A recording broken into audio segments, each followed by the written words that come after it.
జీవితంలో ఏదో ఒకటి సాధించాలనే లక్ష్యం పెట్టుకో. అప్పుల్లో ఉన్నావా? ఛాలెంజ్ తీసుకో. అప్పులు తీర్చాలి, నా కుటుంబాన్ని ఒడ్డుకు లాగాలి. దానికోసం అహర్నిశలు నేను కష్టపడాలి. నా ఫ్యామిలీని బయటేయాలి. అందరిలాగా నా కుటుంబం కూడా తల ఎత్తుకొని బతకాలి.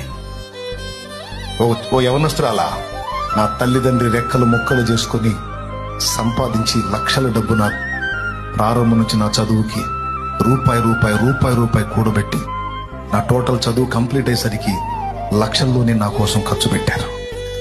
బోల్డంత ఆశతో వాళ్ళు అనుకున్నది నేను సాధించాలి. వాళ్ళు అనుకున్న అంతస్తుకు నేను చేరాలి. ఒకసారి కాకపోతే 2 సార్లు కాకపోతే 4 సార్లు 5 సార్లు 6 సార్లు 10 సార్లు అయినా సరే పోరాడతాను, ప్రయత్నిస్తాను. నా తల్లిదండ్రులు తల ఎత్తుకునే విధంగా నేను నిలబడతాను అని జీవితం